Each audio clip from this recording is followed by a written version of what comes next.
got a 12-minute timer going. Oh, boom! Look, we back. All right, folks. So welcome back. Last segment, we're talking about Haliburton controversy, the overrated tweet, his dad on the court in front of an NBA player, and I have to let you all know that Rev Butler does have to make a run, airport run, and little podcast Tako is not about to get him in trouble with the beautiful educated woman in his home. So we're gonna keep this simple and sweet. Major, did you happen to catch anything with? Look, don't look at me like that, man. Like you got some beautiful educated women in your household. Um, Appreciate that. Me too, especially during the little link ups. I mean, hey, that's just me being a little silly. But Major, did you happen to catch the Tyrese Haliburton controversy with his father, the overrated, and he actually shout out to the mama with the overrated that tweet after hitting that game winner over a two-time MVP and Giannis Antetokounmpo. After the game, Haliburton's father got in Giannis's face talking some mess. Giannis was actually really teed off by that, and we saw some uncharacteristic behavior from Giannis. Did you happen to catch any of that? And if you did or didn't, what are your thoughts? I'm on Giannis' side, man. We playing a Absolutely, game. 100p, Oh, 100p. say again. I said absolutely, 100p. It's like your father is sit down, dog. Would just enjoy the moment. You ain't got nothing to do with that. He's a fan. You know what I'm He's saying? literally. That's it. You're a fan. You're a fan of your son. Obviously, you should be a fan of your son, and you But you did he have overshadowed a his role son's to moment. play in him getting to the league. But yo, he's in the league now. He's been here for a while. And I mean, as far as being overrated, I mean, we can throw that, that tag around quite a bit. And we talk about a few players that we thought were overrated as well. But that Jason Tatum and Jaylen Brown, folks. I Jason Tatum gets a lot of credit. That I mean, he's good. I mean, and it's the 7 years that he was in the league before he won the championship. Everybody, puts that same label. It took Jordan such and such. Jordan is the standard for whatever reason. We Jordan's the standard because he's a guard. If Jordan was 7'2", he would get overshadowed just like Kareem, Bill Russell, Wilt, all the dominant big men that have made the game what it is. But because Jordan's a guard, that's why he gets that that moniker and that respect. But there's a lot of it takes time. You got to find the team. You got to find chemistry, and everybody wants it right now because free agency is what it is. You can build a super team and win. And like I said, earlier, Doc is the GOAT in building that that that system. He did it with Paul Pierce, Ray Allen, and KG. Big Ticket. So, and I think the ticket was KG was the missing link. But we Absolutely. also we overshadow, Rondo. Right. I know. Rondo being able to move. So that the building a team to get right is important. And the Celtics went through their whole little thing and figuring out who was going to be what. It started with Doc, and he moved on when things didn't go the way they wanted to go. So now free agency is trying to move things around. In Milwaukee, they bought Dame Lillard a few years ago, but now everybody's not healthy. So that system it takes time. So to say the game winner over a two-time MVP, he can't do it by himself. And we know that Tyrese Haliburton can't do it by himself because Indiana, is this the furthest Indiana has been? The Not second round? in probably about 20 years. In 20 years. Haliburton ain't been in 10 the to league 20 20 years. years. 10 to So 20 years. we going to see what's happening next. Well, I wanted to. Well, no, I think when they had PG and Danny Granger, it was they might have went to the second or third round conference But they finals. stalling out. Well, the thing I want to touch on Jason Tatum before we jump back to the Haliburton, because again, well, actually, let me say this: Tyrese Haliburton's dad is a fan, and of course, support your son, but you just overshadowed your son's moment. Your son went on national television, and not being able to celebrate his moment, he had to say his dad was in the wrong, and he was on Giannis' side. So that just goes to show the effect that it has when you let your emotions and maybe some liquid. I don't know what got into him to walk onto the court and get into Giannis' face. Giannis was just kind of taking the moment in the middle of the court to realize, like, dang, I just got this. They ISO'd me, and he was able to get this layup off, and now we got the playoffs again. So Giannis was kind of taking in the moment to kind of think what next, and the next thing he's seeing is a parent jawing at him. So as far as Tatum, KG, we can kind of wrap this up with these last few thoughts. Tatum, KG, I do think Big Ticket was the ticket at that point, for lack of a better pun. Modern day players, though, I think Doc is. I feel this way about a lot of coaches, a lot of old heads. I'm feeling like I'm getting up there in my mid-30s now, but Doc is used to a different NBA. And again, the game has gone global. I think the European style of play is what's taken over. And I think it actually is better for the league, but we got guys that don't play defense now. There's literally very little competitive edge besides guys. John talking, some mess. And I look at, what's this guy name in Houston? Dylan Brooks. He jawed at LeBron a couple years ago. I'm like, this is a case where I can literally say, bro, you don't have a bone in your body against 35-year-old LeBron, 40-year-old LeBron, definitely not 25-year-old LeBron, to even justify half the mess you talking in that man's ear right now. So Dylan Brooks and guys like that, with very huge egos and little on their resume to justify it. The competitive edge is gone to where now it's just trash talking, smack, and everybody throwing up 3-point shooters. Which again, why I say Steph changed the game, because he's a virtual in the gym shooter. Same time, like, everybody wants to be Steph and they can't. So for me, Jason Tatum, I don't know what it is about his game. He just seems to, something about his game that just doesn't feel complete to me. Like, it doesn't seem like he has like that where I just look He like, doesn't have the takeover ability that everybody wants him to and I, have to be and the I, dominant player. and I think that might be it. Like, I think I see him shy away from the moment too often. Whereas I say Jaylen Brown's one of the most underrated, or not underrated, overrated players, because the guy's just inconsistent. He's more like a J.R. Smith to me. So I think my knock against Doc is just he hasn't adapted. Like, I think a dunk contest player said, he doesn't make adjustments. He just stays the course. And you can pivot and adapt the plan as long as you can have the same end goal. And that's just my biggest knock to Doc. As much crap as I talk about the guy, let's keeping it on it, dude literally just doesn't adapt. And that's the problem a lot of people have. So that's just my 2 cents. A lot of these players, There's a certain level of consistency that Doc brings to the game. well, I mean, he's guaranteed to get your team, at least into the playoffs. But I think he always ends up in the right situation anyway.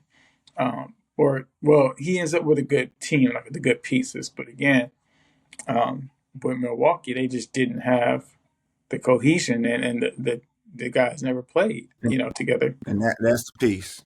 So, That's the piece. But I was gonna say Doc is really good for culture. He's gonna bring a culture to your team. He's gonna bring a championship culture. But the culture is important. Culture has to be in place before you can put in a strategy. And if the players don't execute the strategy, then what? It's well, Doc's fault. well, again, he got to take accountability, man. You the coach. The chess piece cannot move itself. Not even in Harry Potter. The magical chess pieces, they need somebody The to box. game, we've said how many times how the league is different. The league is built off of prima donnas. James Harden, I just saw a stat that he's the first person to get to a game 7 with 5 different teams. That's because I James mean, Harden is one of the guys that will literally hold up the off season because somebody didn't acknowledge how his many Doc teams glimpse. has James Harden been on? I can't even begin to tell you. I can't stand James So Harden. that's the part to play. So Doc is doing what Doc does. I mean, Well, sometimes players got to play. they absolutely have to play, but Players Doc have has to to. play. Coaches lose, players win. I No, no, get no, that. no, no, But no, no, no, sometimes players got to play. no. Coaches do not lose. We just acknowledge Pop and and Phil Jackson, they take a lot of flack. I can go back to what was it, Ray Auerbach, Chuck Daly, um, guys who were in the conversation probably a decade ago. But again, the game has changed. Steve Kerr.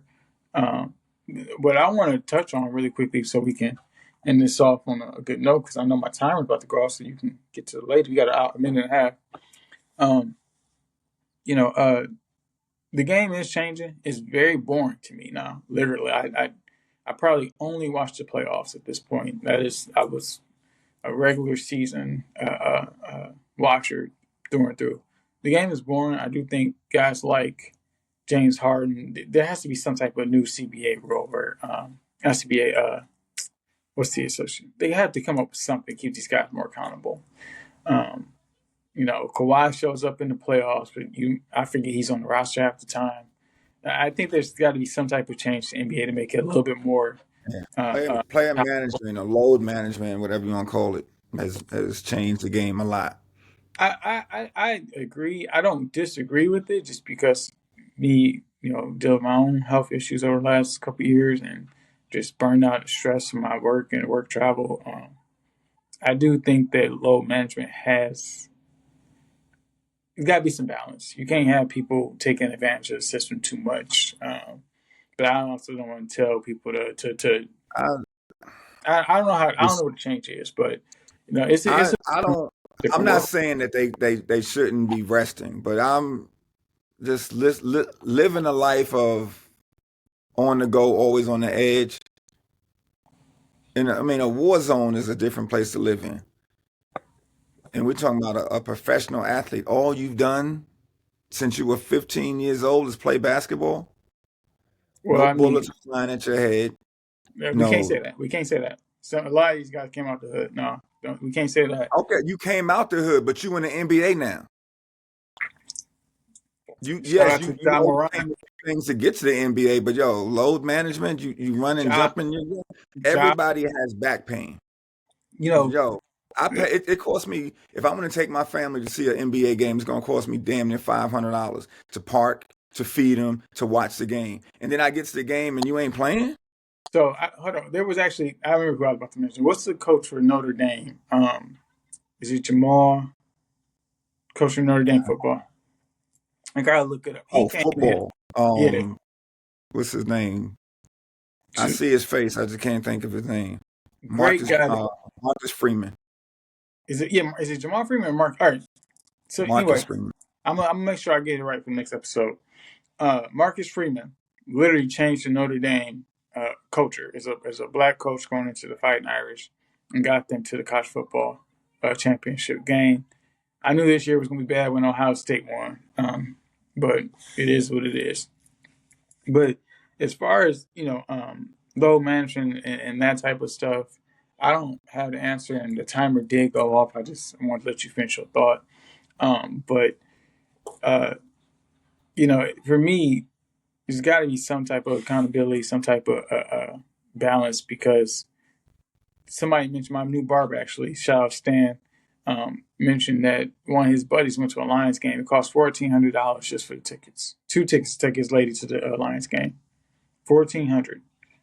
And I think that was either the season we went to the conference game or what it was. But he asked his man, like, would you do the game? He's like, probably not, man. And yo, so he paid $1,400 and Jerry Goff and Saint Amon ain't playing because of load That's management. another thing. That's another thing too. It's like, imagine you find out day of, you didn't pay for these tickets, 2, 3, 4 car notes in advance.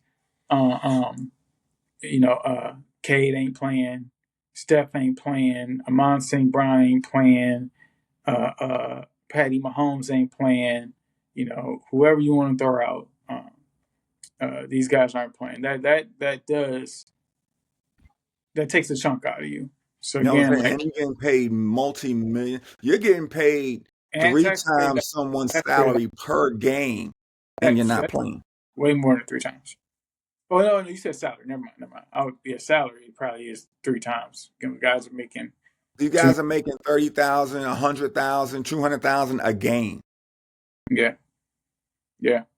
I was gonna A say game, and then you and then my I get you got to take care of your body. I understand all of that, but I just come from a place where, like I said, I'm not a professional athlete, but I had to be athletic for a long time. The first part of my day was to go run miles in a time limit, and then go sit at the desk and manage operations for the day. But you can't Yeah, tell me it's all you do is play basketball and go yeah, shoot a couple of commercials. yeah. But the Really game bad is different. commercials. And Yeah. then you got the prima donna players, and then you got coaches the old school coaches that want you to work hard and get some things done, and you're like, yo, I don't get paid enough for that. Like the All-Star game is no longer a thing. Like you got to Okay. incentivize them to be the best of the best in the league. I I fall asleep. I haven't even watched the All Star game in the last 2 years. because it's a bunch of BS. Yeah, and I mean, again, we can kind of touch on this maybe a little after. I know we hitting that 11 o'clock hour, but as we wrap, folks, I want to thank you all for your time. I wake up at 4 a.m. every day, to get to the gym at 5 and do my morning meditation. Walk, goes, make sure he get his exercise, his breakfast. My shower take about an hour by itself. Um, so again, I get it. Starting my day off on the right foot, making my bed, stuff like that. I trust me. I get it. It's all a process, but I do that just because I'm intentional about being successful. And for me, growing up in some similar situations, I was never the best player. I love to play. I got a passion for the game, but still do boxing, Brazilian jiu-jitsu, all that. At the same time, these guys have gotten out of those circumstances and they still operate like they are still in it. They need some therapy. They need the healing, especially John Morant and his Gilbert Arenas type tendencies. But we can touch on that a little later. Major, I appreciate your time. Again, you live in a household full of 3 or 4 beautiful women, one of whom you need to uh, go to church for right now and scoop her from a nice little trip she probably just took. So, ladies and gentlemen, thank you, mate. Thank you, Rev. Got to get used to saying the new podcast. He really prefers it. I'm so big on the preferred names. It's No, that's disrespectful. Look, I see now he's feeling all shy, covering up like he don't want the nip slip out. But no, again, thank you for another episode. What are your thoughts, ladies and gentlemen, on load management, the Haliburton controversy, Doc Records, track record, whatever you want to drop in here? Say Doc Records, Doc Rivers track record, whatever you want to drop in the comments, please do. I will backlink our. So before we dive in, I just say one thing that these folks deserve to do whatever they want to do. So if Doc is doing his thing, Pop is stepping away.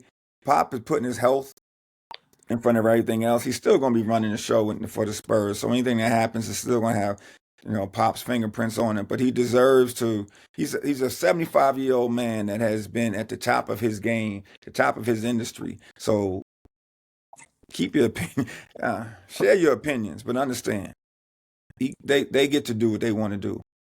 But Again, I agree. I if also you think that it's earned now, not just deserved. Because a lot of people feel, oh, I deserve this because, like, no, yeah, at you got to 75 years old, he deserves it. earned it. He's earned it At too. 25 years old, you need to be on the basketball court. Facts. And we can end off on that note. So, ladies and gentlemen, drop your comments. Reverend is telling you keep it respectful. You can keep it respectful as you need to because I probably won't respond to any BS. And if I do, just be warned that the kitchen's always open. So, again, thanks for another episode of 501 Tacos. I'm your host, Taco Ortiz. Later, Space Cowboys. That is lovely. Hang on.